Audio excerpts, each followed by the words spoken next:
Hey guys, and welcome back to another week of Weekly Coldplay. My name is Monica. And my name is Daniel. And we're a weekly podcast all about... You guessed it. Plosives. For those of you who don't know, the plosives in the English consonant inventory are k, g, t, d, p, and b. Monica seems to be a big fan of the voiceless labial plosive. Anyway... the way that this entire conversation came about last night is insane. Not really insane. Pretty on par for me, at least. You know. We passed this massage place that is almost definitely, like, for laundering money. Yeah. They're always open and have no cars. Yeah. I was saying we should go check it out. And Monica said she doesn't like massages because she doesn't like people touching her body. Uh-huh. I said, well, what about Hugh Jackman and Stuart Copeland? And she said, if Hugh Jackman touched me, I would explode. Yeah. And then she said she'd implode. And I said, which one? And she said she would just plode. So I was like, well, you know, there is another word in the English language from the same root. Plosive. And then that's where we are. I like phonetics. And I explode. And implode sometimes. She plodes. I love to plode. I plode every day. Okay, we don't need to hear about you and your ploding. I just plode this morning. Oh my god. Anyway, this week we are going to talk about Viva La Vida, or Death and All His Friends, Coldplay's fourth studio album. I love this album. Yeah, well, you have to pick the name. So the title it's a choose your own adventure bit. Chris had said about the title, it is one or the other, depending on whether you find it uplifting or depressing. If you find it depressing, you can call it Death and All His Friends. If you find it uplifting, Viva La Vida. So you gotta pick a title to call it. Well, I like it all. Oh, okay. Actually, my favorite part is or. Actually, that's pretty bisexual of you that you can't choose. Wow. No, my favorite part is or. Oh, okay. What about you? Do you choose Viva La Vida or Death and All His Friends? Death and All His Friends. So the track listing for Viva La Vida or Death and All His Friends, whatever you want to choose. Yeah, you should just call it or for the rest of the episode. Absolutely not. Is Life in Technicolor, Symmetries of London, Lost, 42, Lovers in Japan with Reign of Love as a secret track? Yes. Then Chinese Sleep Chant as a secret track, Viva La Vida, Violet Hill, Strawberry Swing, Death and All His Friends, and The Escapist as a secret track. There's a lot of secret tracks. Yeah, I thought that was regular, because this is like the first Coldplay album I listened to, so I thought that was like normal for Coldplay, especially when I went back and I heard Life is for Living, and then as well as Till Kingdom Come. I was like, oh, Coldplay normally do this. They've only done it like, I think... What do you mean Till Kingdom Come?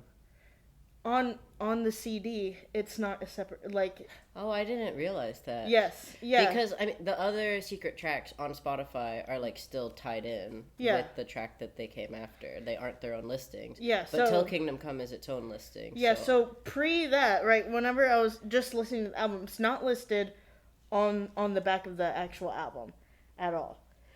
And when you're listening to it, Twisted Logic has a really long dead space.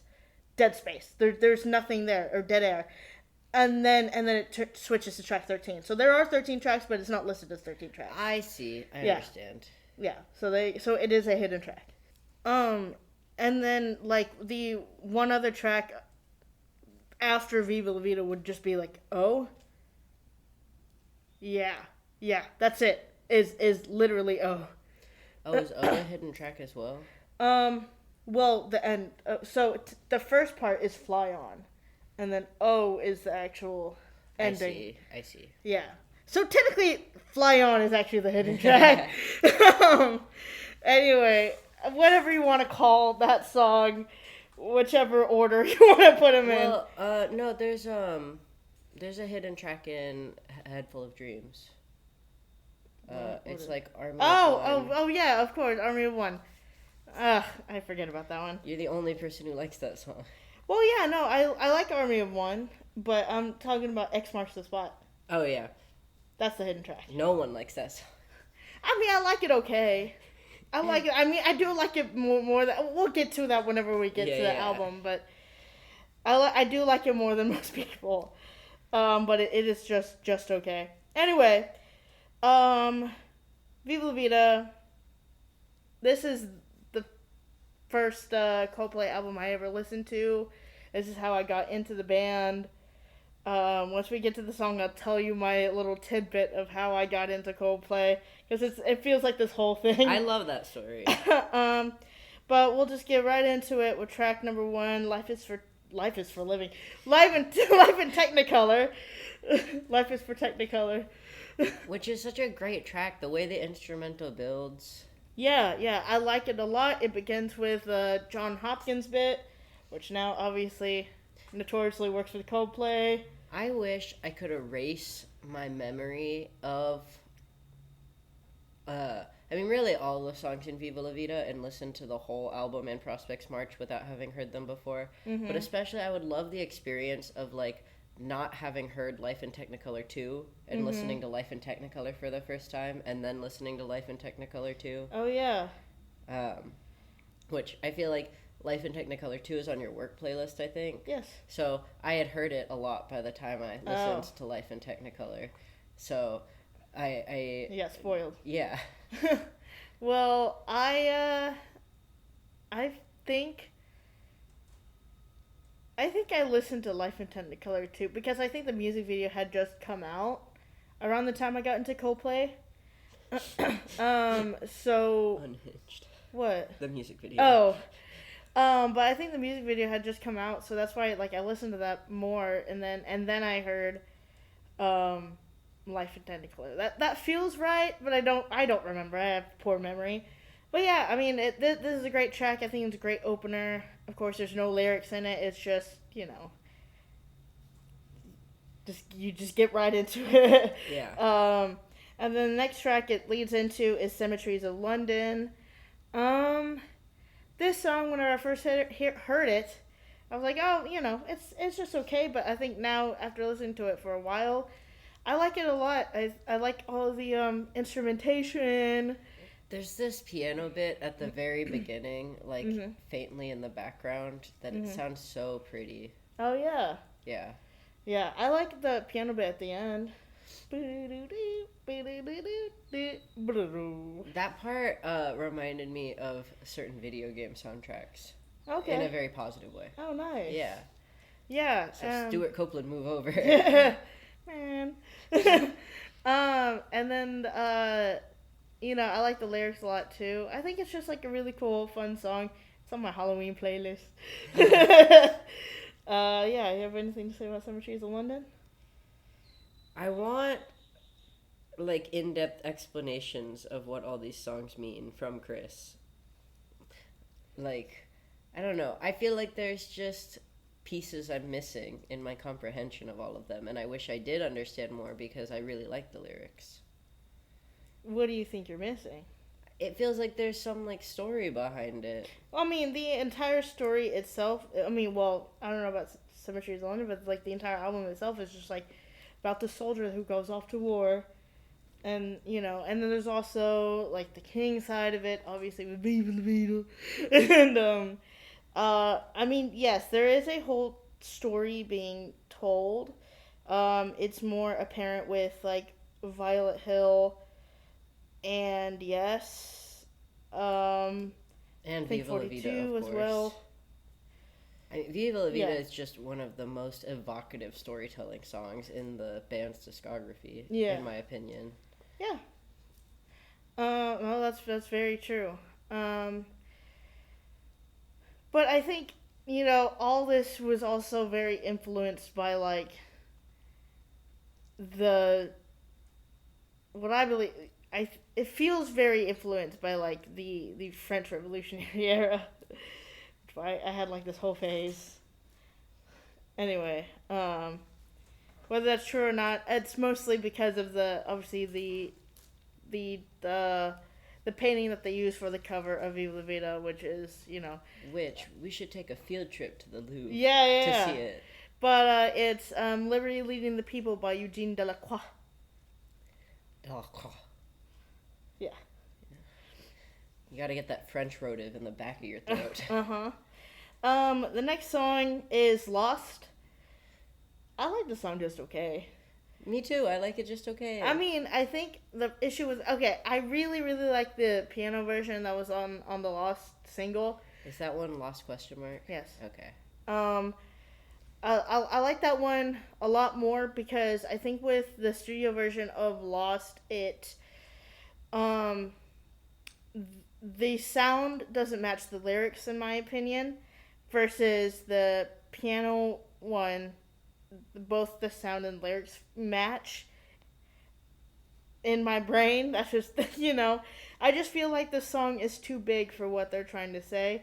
No, I mean, I like the music itself. I think it's great, and I like the lyrics by itself. I think it's great, but I think together, I think it's just okay. I mean, yeah, I agree. I actually don't care too much for the lyrics in Lost. I don't dislike them. I just feel like they're the least interesting to me out of the whole album. Fair enough. And then the next song is 42, which I love. I love this song so much. I also love this song so much. Of course, 42 is a Hitchhiker's Guide reference. Yeah. I have read all of Douglas Adams' books, except for the one published posthumously. Yeah, I mean, you could even think about this song as being about Hitchhiker's Guide to the Galaxy if you tried really hard. Yeah. I like how the beginning of the song just really starts off, just like with piano, and you could really get the feeling of just like, oh, well, this person is clearly passing away. And then obviously you get like the almost like psychedelic feel towards like the end of the song, which I really like, or like that little middle breakdown until the end of the song. I like a lot. I remember when I first heard this song, I was just like so blown away because I didn't realize the capability of what music really, really could be. I also think that it really shines through of just like the experimentation that Brian Eno made the band do. Yeah. This album in general just has never felt just didn't feel like what the band had already released, which I think was really cool. I mean, I love this. It's like a song in two parts, and I mean, yeah, I also really love this song. Lyrically, it's one of my favorite songs on the album, and I mean, also musically, I love this song. I ranked it very high when I did my ranking because I just love how it sounds. I love how it makes me feel. I feel like I get swept away in it every time I listen to it. Yeah. And the next song is Lovers in Japan. This is a fun song. I love Lovers in Japan so much. It's pretty. It's fun. I love the music video. I also didn't talk about the singles on this. Lovers in Japan was one. Viva La Vida, Lost, Violet Hill, Strawberry Swing as well. Yeah. At least that was everything that had a music video. Violet Hill they were giving out for free on their website. Yeah. Leading up to the album's release. Yeah. That I missed out on that one. Yeah. It was right before. And then Viva La Vida I think was free if you pre-ordered the album. I remember seeing that. Yeah, so I'll get more into it. I have a whole note about it. Mm-hmm. It was a piece of master strategy by their manager. Wow. But I'll explain it later, but it was a very interesting strategic play that worked really well and ended up being why Viva La Vida became such a huge hit. That's crazy. Yeah. But Lovers in Japan, I like the piano a lot in this. It's a great song. Yeah. I like Lovers in Japan a lot. It's interesting to me because it's one of those songs that if you like say the title to me or you suggest it, I'm never gonna like choose to listen to it. Mm-hmm. But then as soon as I hear it, I get really into it. Yeah. Although, I think of the lyrics on this album, this one makes the least sense to me. Lovers keep on the road you run. Runners. Until the race is done. Soldiers. No, until the race is won. Oh, until the race is won. Okay. Yeah. I see. Yeah. Soldiers, you got to soldier on. But no, I really like the track. I love the way it sounds. It's one that, like, whenever it's mentioned, I'm like, oh, that song, it's kind of boring. And then I hear it, and I'm like, oh, no, never mind. It's exciting and interesting. Yeah. And I don't know why I can't, like, remember that when I'm not actively listening to it, but... I love Japan. And plus, like, the music video is a lot of fun. Chris spins the camera. And then they have, like, these light things that Chris is also writing with. It's I can't explain it, but it's like I can't explain it. It's like the Disney Channel thing. Bum, bum, bum, bum. It's like that, but real. Stop. But it's real, and I love it. I do it without thinking about it. It's like an involuntary reaction. God. And plus, I think there's like a lot of butterfly confetti in this too. Anyway, I love the video. I love the song. I will say I didn't realize until reading Life in Technicolor that the butterfly confetti was glow in the dark. Oh, was it? Yeah. Dang, I missed out. Yeah. Unless it's still glow in the dark. I doubt it. We just haven't noticed. Yeah, but... I mean, maybe it's glow in the dark, but I don't know. They feel a little too thin to be glow in the dark. Now, maybe they were thicker then. Yeah. I don't know. Yeah, I don't know. Well, Coldplay, if you could answer this. Well, I mean, we're gonna go to several shows. We can just keep an eye out ourselves. Well, no, I don't think it's glow in the dark because we got it all over our hotel room. Yeah. And it was not glowing when we turned the lights on. Yeah. Our hotel room was covered in butterfly confetti. Yeah. We just shake. Yeah. And it was just all kinds of streamers and confetti. Because we were standing right in front of the cannon. Right in front of the cannon. You almost choked to death. That's true. Worth it. And it will happen again. That wasn't even the first time I was choked on. Yeah, was not the first, won't be the last. Yeah. I think Monica just wants to eat the butterfly confetti. Delicious. Anyway, and then the hidden track is Rain of Love. I think it's a cute song. It's pretty. It's chill. I like it better than Lovers in Japan. Okay, now you can just get out of here, though. Right. There's the keys. I wish that this one was isolated. I have multiple playlists that I would want to put Rain of Love on, but like just Rain of Love, not Lovers in Japan. I'm trying to think. I feel like on some streaming service it was or it used to be. Not no more. Anyway, yeah, I like Rain of Love. It's a good song. Yeah. Maybe it was like on YouTube. But yeah, no, you can just get it on YouTube. Yeah, it's a pretty song. That's all. Next song is Yes. I love Yes. I mean, I feel like whenever I first heard it, I was like, oh, it's just okay. But I think now I really, really like it. I like, one of the reasons why I actually really like it so much is that I think it really shines of how versatile or how like wide Chris's range is vocally, right? We all know that he could hit the falsettos, Fix You, and the like, right? We know that he could get real high. However, I think this really showcases how deep his voice actually is, which I think is really cool, and I wish that Chris would sing more songs in the lower register because I think it just sounds really pretty. It sounds really cool. I mean, I love Chris's falsetto. However, I would like for him to shake it up just a little bit and be a little bit more in the lower range. And I think that's why I like this song so much. Yeah, I liked it, but I did find it confusing at first. I started texting Monica, "What does yes mean?" And she was like, "What?" Yeah, because like I thought it was like some existential question of like. It's an affirmative, and do I even know the meaning of yes? I don't know. It means yes. No, you should have just gone, oh. Yeah, that's also what I thought too. I was like, is he learning Bisaya? I don't know what's happening. Anyway. No, I learned Bisaya after listening to Yeah, Viva La yeah. Vida. I mean, yeah, no, I was very confused, and then I didn't get your notification, and so I was just lying in bed, just kind of waiting for you to respond. I was like, and then it hit me. Oh wait, he moved the song. And I had responded. Yeah, I texted back right away. Yeah. I didn't get the notification, but anyway, shout out Discord. Yeah.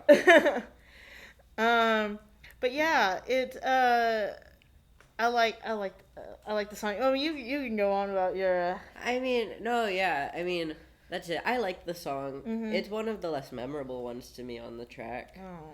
Oh. I mean, did it help? Did my explanation help? Yeah. Oh, okay. Well, that's good. The song, by the way, is about. I think it's about like this soldier who has been, in a relationship with someone for a while, but they haven't done the horizontal tango yet. They haven't made the beast with two backs. Yeah, and you know, he's just really lonely about it. I think lonely is not quite the right adjective. He's really sad. What? Well, he says loneliness in the song. Yeah. Anyway, and I also think it's a little bit interpretation of just like within the eyes of God, the premarital sex, is it good or bad? This album talks about God so much. Yeah.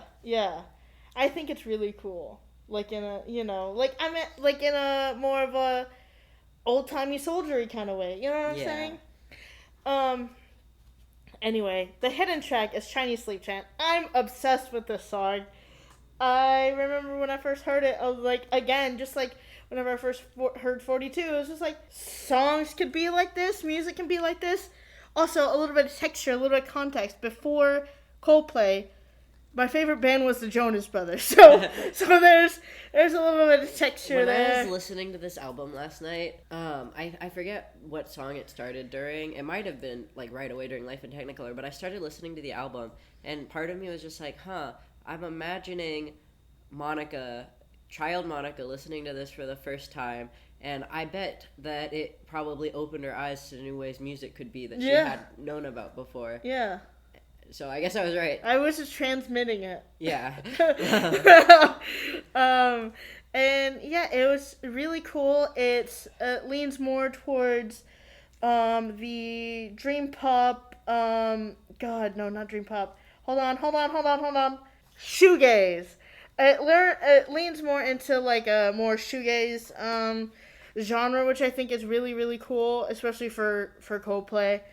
Again, I feel like this is when they started expanding on what genres they could really do, and they could really just like thank, and we could all thank and appreciate Brian Eno for helping them out, and just realize that they don't have to really like stick into or stay in a bubble, you know? Yeah.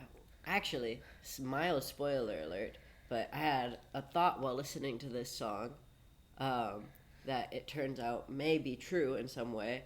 We'll get to it when I tell you my fun facts from Life in Technicolor, and we may have Brian Eno to really thank for this song, if my theory is correct. Oh. What I also like about Chinese Sleep Chant is that Guy sings in the background. He sings like a little part of it, and that's really cool. I love you, Guy Berryman. Sing more. He actually really does have like a really good voice, because you can hear it on obviously Chinese Sleep Chant, but as well as The Gold Rush, one of my favorite Coldplay B-sides from this era. Are you okay? I'm gazing at my shoe. Stop, Daniel. I was just gonna let you keep doing it until I shouldn't have acknowledged it.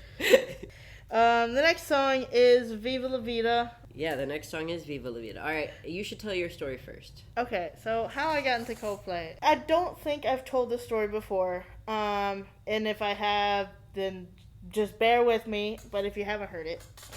How I got into Coldplay was, I really got into Iron Man. One fateful day in June, my aunt took me and my cousins to go see Iron Man. I saw the movie in theaters, changed my life. But I got really into Iron Man, and even more so, I got super hyperfixated and obsessed with Robert Downey Jr. Now with this obsession, the MTV Movie Awards was just around the corner, and of course, Iron Man was nominated for Best Ever Movie so far. So of course I had to watch because I knew that Robert Downey Jr. and Jon Favreau were going to be there. And, of course, that night that I literally had it on, and I was watching it, and then my parents were just like, hey, we're going to go see Iron Man again. I'm like, okay, great. And I went to go see Iron Man again. So I did not watch it live. However, it was the summer, so I just watched it the next day. And this was before, I did not have a TiVo, and, this was before you could just go and rewatch stuff. So I had to wait. I literally had to look up when they were going to play it again. On to do the rerun, so I had to watch the rerun at a certain time, and so I caught the rerun, and right before Iron Man Run won Best Summer Movie so far, a little-known band called Coldplay played the song live for the first time, Viva La Vida, and they had their little confetti. And the song just sounded so unique to me, nothing I've ever heard before, and that was pretty much it. But what actually sealed the deal for me, other than, I heard that song, I thought it was great. What sealed the deal for me was that once Iron Man won, and John and Robert were up there, and they were doing their little acceptance speech, they go, okay, thank you to Paramount, thank you to Gwyneth Paltrow, and then because Coldplay had just performed, they go, thank you, Coldplay, as throwaway bit. And then Robert goes, yeah, that sealed the deal. It's like, they thanked Coldplay, I have to get into this band. I was 13 years old and I just didn't get anything. Anyway, and so I have to get into this band. Now I understand the connection of why, Robert nodded and say, oh yeah, I guess we should thank Coldplay, is because Chris was obviously married to Gwyneth at the time. Yeah. So I just found that very, very, very funny. I'm just like, I don't know. I feel like it was kind of inevitable for me to get into Coldplay. Mm-hmm. But I have Iron Man to thank for a lot of things. The job that I'm at right now, the band that I'm into, all the friends that I have. It's all thanks to Iron Man, and it's all thanks to Coldplay. So there you go. That's how I got into the band. Yeah, this song came to Chris in the middle of the night. He just thought of the phrase, I used to rule the world, and he was like, oh, this seems like a hit single. And then half of him was like, I should go to bed now. And the other half was like, I should go downstairs and work this song out. And that half won, and he went and did that. He was very glad he did. But funnily enough, the band came very close to not including it on the album. I knew that. Yeah. That's crazy. But everyone who heard it was like, hey, you have to put this on the record. Yeah. It's a banger of a track. According to Phil, they had just been working with so many different songs that they'd lost sight of what was important to put on the record and what wasn't. Yeah. It feels like the X and Y-ism. Yeah. Also, the song was inspired by Frida Kahlo and one of her paintings by the same name. Mm-hmm. And also, this the rhythmic string bit wouldn't be part of the song if not for David Rossi coming up with the rainy day part first. Yeah. Hell yeah. Those are all the Viva La Vida fun facts I have. Nice. Yeah, obviously this is my favorite Coldplay song, and I think it's mostly because the nostalgic part of it, but also it's just genuinely, I think, just one of their best songs. I will say, I kind of left this bit out, but obviously all those years ago, 2008, I had heard Viva La Vida for the first time. That's a song that got me into the band. And then in 2022, I'm at Barricade at a Coldplay concert. I'm living the dream. This is all I ever wanted, right? For years, I waited for this moment to be barricaded at a Coldplay concert. And when Viva La Vida started playing, I was at B stage, and obviously that's where they perform Viva. And Chris, during one part, I used to roll the dice, feel the fear in my enemy's eyes. During that entire line, Chris looked down at me, and we pointed at each other, and we were singing at each other. and we just locked eyes, and for 10 whole seconds we were just staring at each other, and I mean, it felt like, it felt like forever, and it also just felt like the most like full circle moment in my life, of just like that was the song that got me into Coldplay, and now here I am singing it, yelling. I was screaming the lyrics at Chris. I think it was the loudest person there in the entire stadium. I think it was the loudest person there. Louder than Coldplay. Yes. I'm pretty sure I probably got picked up on the speakers, on the microphone. But yeah, it was just really, really cool. Yeah. But I think the song is great. The strings are great. Will. The timpani. Will. Yeah. He plays the timpani. Yeah. I love the timpani. And the bell. Yeah, he and plays the bass drum. bell. I love the bass. Okay, timpani and bass drum are two of my favorite percussion instruments. The bell, take it or leave it, but when Will hits it, yeah. Yeah. All right. That'd be a whole Stuart Copeland situation here. Would you explode if... No. Oh. If Will touched you, just like a touch. No, I wouldn't explode. I'd be like, oh, hey. Wow. Okay. Just me then, I guess. Yeah. I think it's just, one of my settings. Yeah. It's explode. To be clear here, I'm not attracted to Will Champion. Well, no, but I meant just out of admiration. Yeah. No, I wouldn't explode. I might implode. See? Perhaps, but I wouldn't explode at all. There's just some form of ploding happening.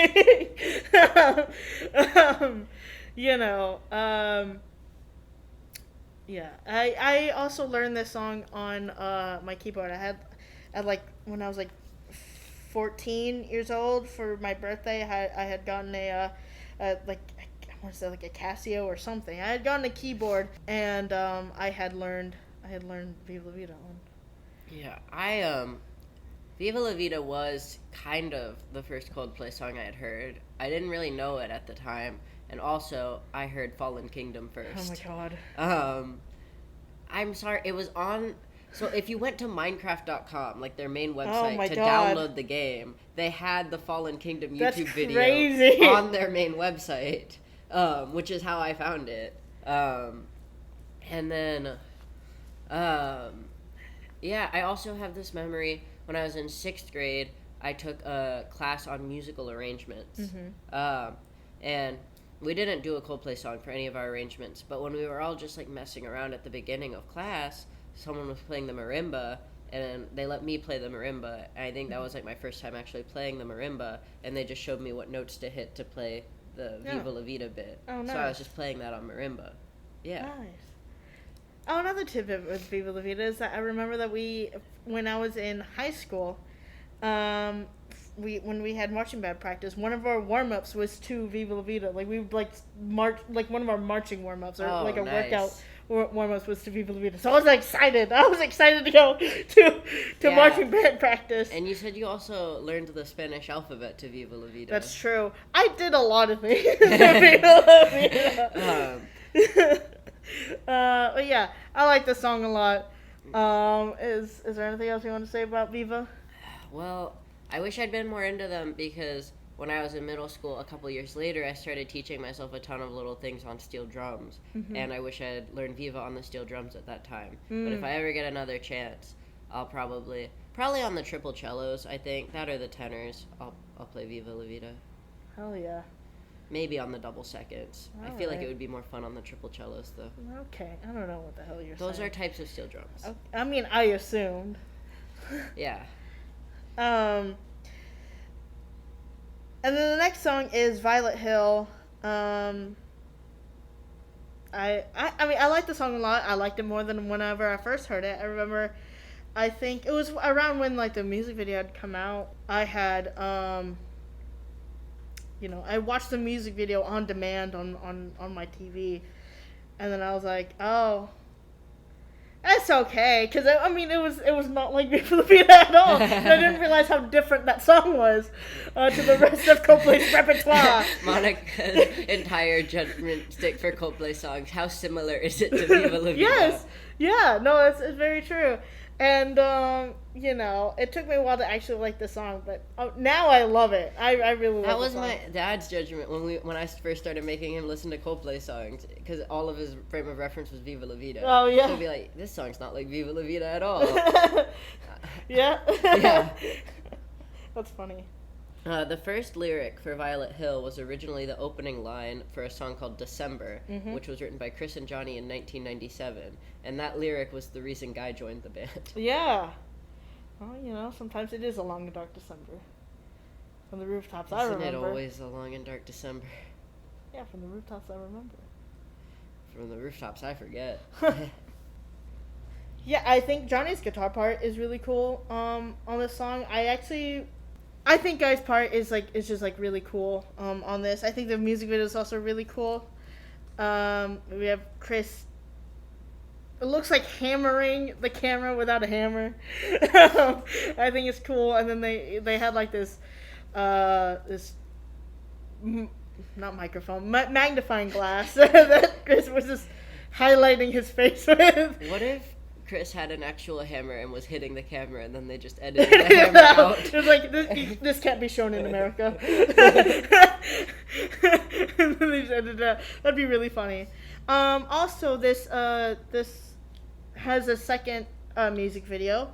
If y'all did not know, the second music video is called Dancing Politicians, where it's the song edited with a bunch of clips of politicians dancing, and it's essentially making fun of them.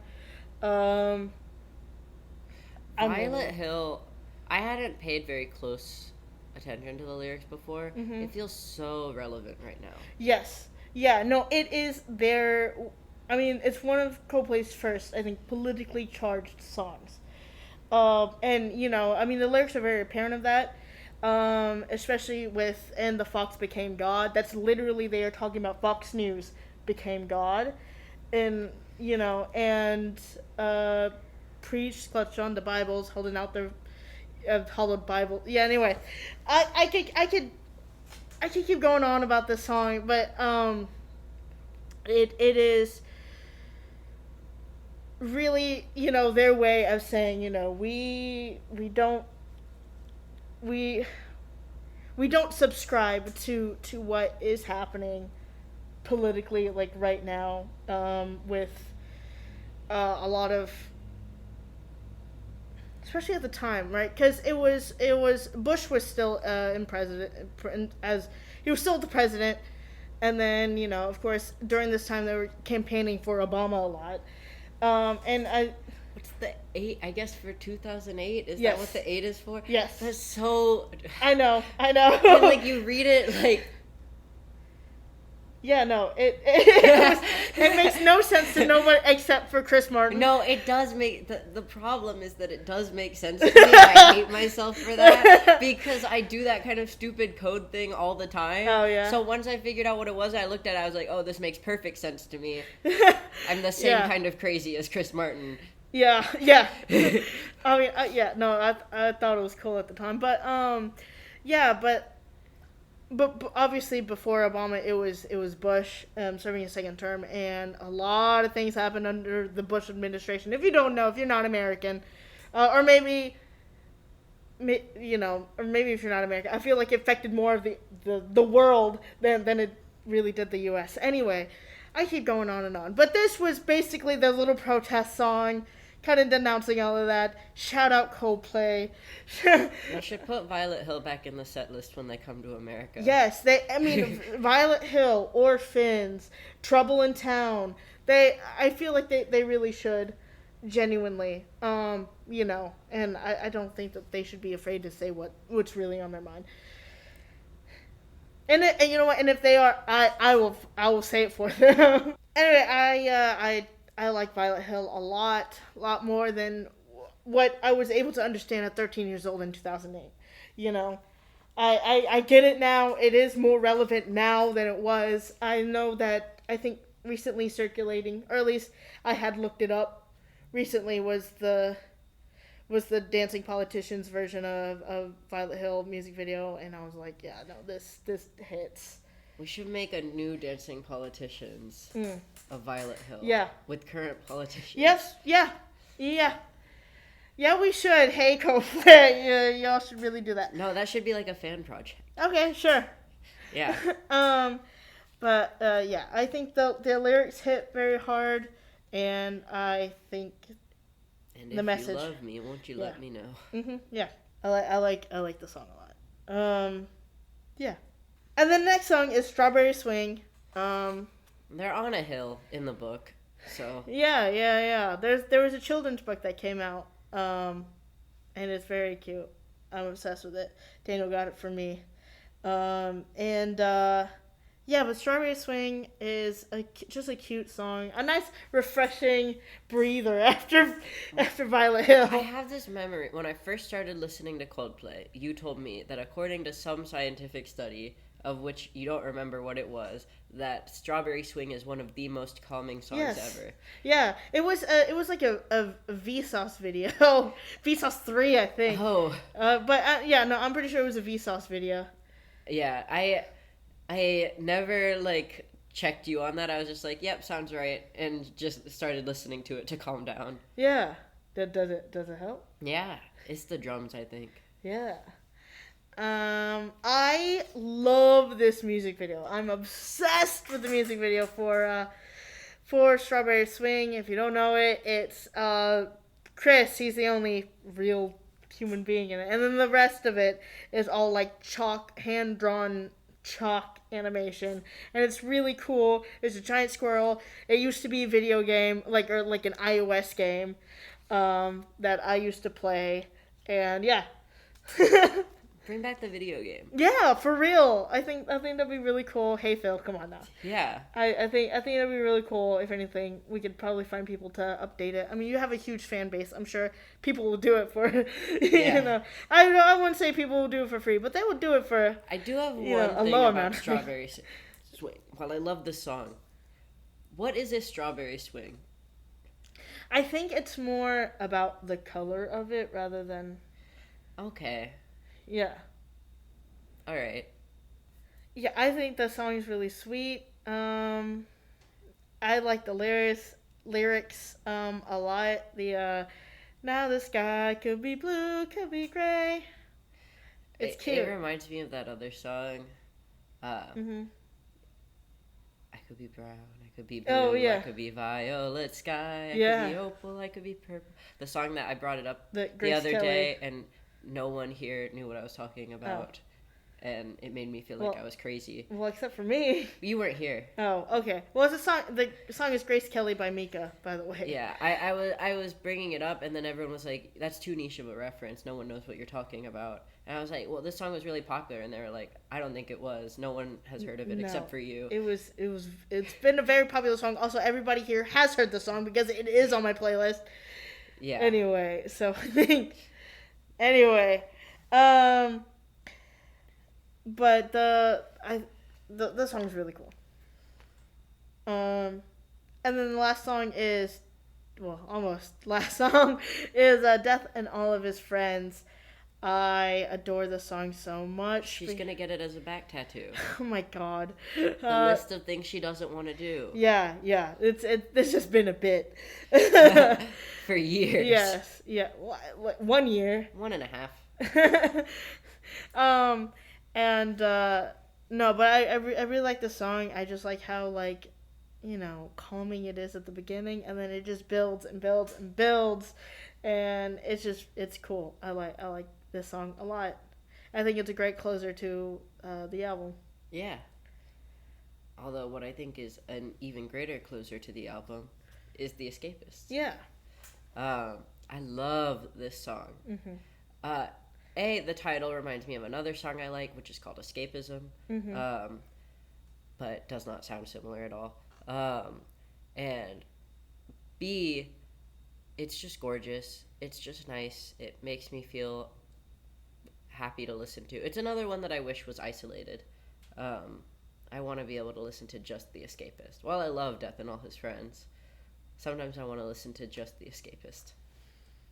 I think the same thing with a lot of these songs. I think the same thing with The Escapist happened, where it was a single track for like a minute on a streaming service, and then they took it off. I know my favorite musician has a song, I think it's Matador, that at the end of it, there is a different song called Beachcomber Blues. And then later, it was released as a B-side to a single as Beachcomber Blues Isolated. I don't know, maybe it's just like a trend for me, I guess, of really loving the bonus tracks on things. Yeah. I mean, I want Life is for Living Isolated. It might be on, like, Apple Music. I feel like that's right. Maybe, I don't know. I'm sitting here holding an iPhone and I don't have Apple Music. I think I get like 3 months free or something. Yeah, I got the new iPhone. I used Apple Music briefly when I dated someone who used Apple Music. Oh, yeah. But I don't do that anymore. Yeah. And I pay for Spotify Family, or Duo or whatever. So I gotta stay true to Spotify. I pay for Spotify single. It's very expensive. Yeah. But I like Death from All His Friends. I think the drums, Will's drum part is really cool, as well as of course Johnny. I think the guitar plus the piano is really, really pretty. Like the electric guitar plus the piano is awesome. I think the piano really shines altogether on this album, which I think is more than Coldplay's previous albums, in my opinion. Yeah, I like this album a lot. And of course we talked a little bit about it, but The Escapist. Closing song, still John Hopkins. Yeah, I forgot to bring it up when we first started talking about Life in Technicolor, that this was when they first brought John Hopkins in to work with the band. Yeah. And that Life in Technicolor stemmed from his song. Yeah. But yeah, Brian was trying to, like, get Chris not be stuck on the keyboard all the time. So he brought in John Hopkins. You're not on the keyboard anymore. Yeah. That's funny. Yeah, I like The Escapist. I think, again, it ties the album together really, really well. As I said, during the Parachutes episode, I like to listen to albums on a loop. And, of course, this is a great, full circle, because it ends exactly how it begins. So, yeah. So, when John Hopkins played Light Through the Veins for Chris for the first time, which is what Life in Technicolor came from, Chris was like, that's got to start our album. We've got to work together on this. Just immediately after he heard it. Yeah. But that is the album Viva La Vida. Now Daniel will tell us about facts from Life in Technicolor. First up, Phil came back. Hooray! He'd been away for like 3 years. Yeah. He watching the Police reunion tour. Yeah. So Phil came back, and he's doing his own thing and his own job, but he started just like occasionally, he would hang out with Chris, and he would like pop in to give them advice in the studio, and then finally it just became official that he was working with them again, but in more of like a creative role. I've got several quotes about Phil. Phil is the reason we've been getting better since 2005, is what Will said. The dynamic just works better when there are 5 of us. It just works. I don't really know why. Phil said that. And then, it's amazing how much easier things are when he's around, was what Johnny said. And then, all of the band said that Phil is the wise, handsome, frightening one who tells us what to do. Yeah. Although that sounds like Chris said it, but Debs attributed it to the entire band.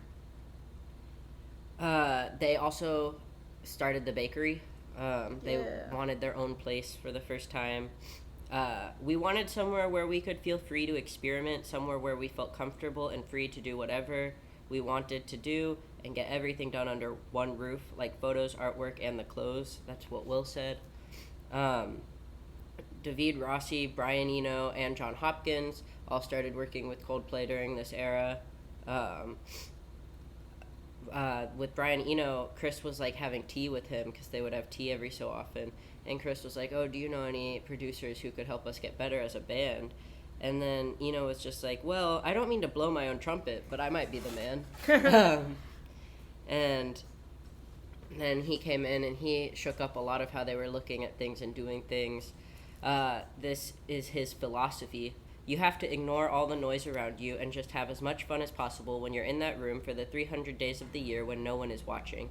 It's not about who sold the most records as much as it's about who's enjoying their Thursday. Which, funnily enough, Thursdays were the days when they would all dress fancy. Also, Brian Eno hired a hypnotist to hypnotize the band, and they ended up using some of the sounds that they came up with. And one of the things I was thinking about Chinese sleep chant is it sounds like they're trying to hypnotize me. Yeah. I was thinking maybe they are inspired by their hypnotism experience. Yeah, sleep satisfies. Yeah. Sleep and you'll survive. Yeah. That's what I kept hearing. But according to Spotify, it's sleep and you'll be crucified. No, it is sleep crucifies. That's the actual word. I know, but Spotify was saying sleep and you'll be crucified, and then I was like, all of these words in the middle are not being said. They mostly played and recorded everything for this album live. About 80% of the album was recorded with all of them playing at the same time instead of playing their own parts and recording them separately and assembling it digitally, which was very rare for bands at the time. It's even more rare now. Mm-hmm. All of the artwork decorating everything, including their instruments, was inspired by Frida Kahlo and done by their assistant Vicky Taylor. She started by painting Chris's guitar with No Me Lloras, which means don't cry for me, and he loved it so much he was like, all right, now paint all the instruments, all of them. Yeah. And they look great. Yeah. All right, here's my story about Dave Holmes. Dave Holmes started suggesting to the band that they use one of their songs for a TV spot Apple wanted to do because Apple had reached out to him, and the band hadn't done a commercial before, and they were very hesitant and apprehensive about it at first, but he kept pushing. He says in this book that he probably made it clear to the band at that time that it didn't get that far, but he would have been willing to lose his job on this hill because he felt so strongly about it. And finally the band acquiesced. They had sent Violet Hill, but because that was the single they were pushing at the time, but Apple liked Viva La Vida better. Mm-hmm. So that's what they ended up using. And after that aired, it just shot up immediately. Like, the numbers on it were huge, and at the same time, Dave Holmes had said it as the free single you get if you pre-order the album. Which the timing of that was what I meant by, like, the masterful strategy, because that just led to it becoming huge right away, and it was the most anticipated album that year. It set records for numbers of online pre-orders. Also, that's awesome. Sorry, just like the phrase, you'll get Viva La Vida for free if you pre-save the album. It's like, well, yeah, because you're buying the album. You're going to get it anyway. It comes with it already. Makes no sense to me. But anyway. But you get it now. I know, yeah, no. Yeah. I got it. But it's still just really funny to me. I'm just like, well, yeah. I don't know, pre-saving now is just so different from what it used to be, obviously, because you just pre-save on a streaming service, whether you pay for it or not, versus that back then where it's just like, okay, you either have to, A, wait for the record to come out, or B, buy it on iTunes. And that was it. And so, yeah, I'm just reminiscing about how different it used to be, right? Unless you're U2 and you'll just get the entire album for free on your phone. Anyway, but that actually reminds me. That is actually why I got really into Coldplay. No, because like I completely forgot about the Apple commercial, but I remember it would play all the time. And I would get so excited, because, I mean, and this was before I was, like, into Coldplay. But, like, I'd just get so excited to hear the song, because I love the song so much. So, yeah, that just brought back a lot of memories. So thanks for reminding me of that Apple commercial that, yeah, just left my memory until right now. Yeah, and then my last bit was, it's about a song that we aren't talking about because it's not part of the album, but it was an interesting story from this era. They recorded the music video for Christmas Lights in secret, in the dead of night, in the freezing cold. Poor Phil Harvey and Simon Pegg were dressed in paper-thin Lycra Elvis costumes. Probably came close to getting hypothermia. Yeah. They were there till like 5 a.m. recording. Mm-hmm. But it turned out great. They were very excited. It was all like very last minute too. Like they'd had the whole set designed like the week before and flown out Matt Whitecross at the last minute and everything. And then Phil had to stay. There was this elaborate plot where they invited a select few fans to a boat party, and they were like, yeah, it's just a boat party, guys. It's just a boat party. Nothing else is going on. We're just having a party on a boat. And then they got there, and he was like, guys, okay, actually, we need you to be extras in this top secret music video, and we're going to teach you what to sing right now, and we're all going to sing it. I remember this because I was on Tumblr at the time. Some people who were on Tumblr were on that boat, and so I was getting firsthand of just like what was happening. Were they leaking the secret? A little bit. I think other people had found out. Like, I remember this so vividly of just like, hey, there's a new Coldplay music video being filmed. There's people on a boat, people singing on a boat. That's all we really know. And then there were fireworks that went off as well, so we were like, hey, hold on, there's fireworks happening. No, it's just a really fun boat party. Yeah, my bad. I think everybody released balloons too, which is a very... It's really funny to me because they just did the same thing with Man in the Moon. Oh, yeah. With the boat party and the secret music video. That's true. That one was more secret. That one I had zero. I had nothing. I didn't know anything. Those fans understood the assignment. Yes, exactly. They weren't out there leaking this on Tumblr. Meanwhile, in the UK, I was like, yeah, I remember that so vividly. Crazy times. But yeah, that's Viva La Vida. I guess we'll do our rankings now. All right. So, last on my list is Lost. Yeah. I'll just go through and you tell me if you get surprised by anything. Okay. Right. Lost, Chinese Sleep Chant, Yes, Lovers in Japan, Cemeteries of London, Reign of Love, Life in Technicolor, Viva La Vida, Violet Hill, 42, Strawberry Swing, Death and All His Friends, The Escapist. Wow. I think I'm just surprised of how low Lovers in Japan is. I just really love that song. Yeah, I mean, that's... I just like all those other songs better. I mean, fair enough. Okay, so for me, it's going to be Lost, and then Reign of Love, Cemeteries of London, Yes, Strawberry Swing, Chinese Sleep Chant, The Escapist, Life in Technicolor, 42, Lovers in Japan, Violet Hill, Death and All His Friends, Viva La Vida. And that's Viva La Vida or Death and All His Friends. Alright, on to other news. Chris was seen backstage at the Adelphi Theatre in London with Back to the Future composer Alan Silvestri. I think that's really cool. Chris was like hugging on him, and they were also playing the piano together. He's cute. Yeah.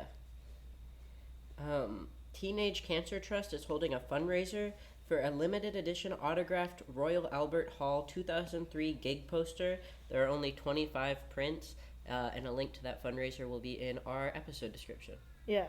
Disclaimer, it is like $700. Yeah. But it does go for a good cause if you happen to have $700 lying around. Or a credit card, at least. My credit limit isn't even that high. Can I split it between 2 cards? Right? Coldplay will be featured on a Stromae song called... Oh, no, here... Okay, I'm not French. Alright?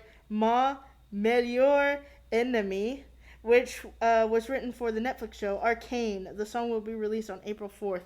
I have not seen Arcane. Daniel has. I haven't finished it. Yeah, but I watched most of it. Yeah, you know more than me. I will say it's interesting that it's on this episode, the one about Viva. So we were at the mall, and there was a jacket for Jinx, and if you haven't seen Arcane merch, the way that Jinx, her name is written, it's the same like style of like paint, like paint text as Viva La Vida. But also, because of how it was written, the J kind of looked like a V, the N kind of looked like a V, and the X kind of looked like an A. So Monica looked at it and went, "Oh, Viva La Vida." I was like, "What?" No, she looked at it, she just said sick Coldplay reference, and I was just like, "What are you talking about?" I manifested it. I saw into the future. Yup, see, now it is a sick Coldplay reference, Okay, huh? yeah. Everybody laughed at me, and now look at me now. Yeah. Also, I guess, you know, 42, I think, reminds you of Arcane, right? Oh, it's because those who are dead are not dead, they're just living in my head. Yeah, sure. That's the bit. One of the characters has hallucinations of her loved ones who are dead. And they, like, follow her around and talk to her. Okay. Yeah. See, the connections have always been there. I knew about it. Guy Berryman was featured on the Business of Fashion podcast. Guy talked about his life and his passion for fashion and making things, and his fashion brand Applied Art Forms, which is extremely expensive, but very cool. I want Applied Art Forms clothing. Yeah. And I also can't afford Applied Art Forms clothing. I want the Love is a Drug shirt so badly. I want that shirt so badly. Yeah, Guy Berryman is only my second favorite fashion designer. I have a favorite. It's that kid. Have you seen him? Oh, yes. Yeah. Yeah, I have. You know, but what they have in common is they both, like, buy stuff from thrift stores to make new clothes out of. Yeah. Oh, that's super cool. And they both care about sustainability. I mean, that kid, his whole, like, fashion line is all about sustainability and avoiding fast fashion. Nice. Hell yeah. I should buy something. If it's cheaper than I Applied Art Firm, then yeah. I think the only thing he, like, mass produces to sell is this one specific jacket. But it's a very cool jacket. Oh, it's got, like, wings, angel wings on the back. Oh. Yeah. Very Coldplay over Yeah. Okay, ghost stories. Yeah, I remember when I was at the Coldplay concert in Houston in 2022, there was someone who was a friend of the line who actually got to introduce the band on stage, who had a shirt that said Coldplay is a drug, and I thought that was really cool. Anyway, shout out to that person. I don't know who you are, but shout out. Yeah, and that's the news. That's the news. All right. Now we're at the portion of the show where we have no sponsors, and instead we highlight a different charity every month, or in this case right now, every week, as we're continuing our tour of different AIDS-related charities around America. I think this is week 5.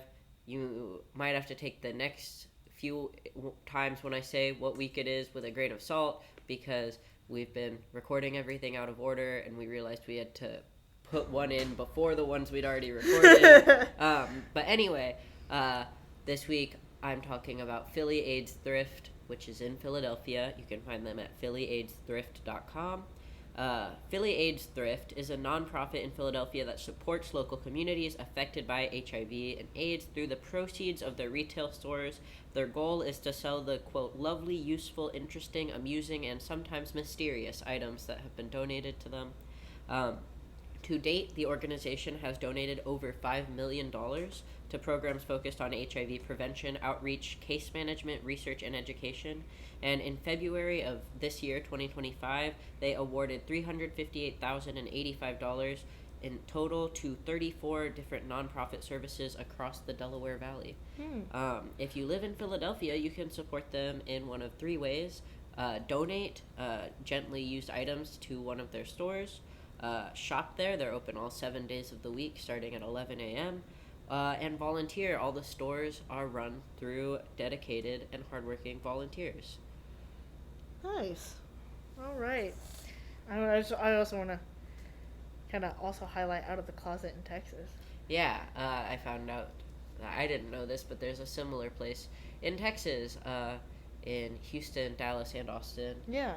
Called Out of the Closet, which is not only a thrift store, but also has a clinic where you can get free testing for HIV and other STDs. Yeah. It's a cool place. I haven't been yet, but there's literally one in Houston that I need to go check out. Yeah, it sounds like a really cool place. Anyway, that is it for this week. Big chunky week, but it's Viva La Vida. I had a lot of stories to tell from this era because that's how I got into Coldplay. But anyway, we will be back next week to talk about Left, Right, Left, Right, Left, and yeah, which was free. Yeah, I didn't realize that, but not only did they give free physical copies to everyone at a show, but it was free on their website. The band could definitely afford it. It was interesting. There was a quote in here from like the guy who works at the record label, who was like, it seems like he was a little bit reluctant. He was like, yeah, sometimes you just have to bite the bullet and give them what they want. Coldplay's given us so much. Yeah. No, it was funny. I remember I'll talk about it more next week, but I did download it because obviously I didn't go to a show then. But I downloaded it on my own CD, and on the CD cover I printed out. My family had a printer. I printed out the cover for it. Anyway, I made it very official. I was like, I got this free at the show. Anyway, but that is it for this week. My name is Monica. My name is still Daniel. And we're Weekly Coldplay. Goodbye. Goodbye.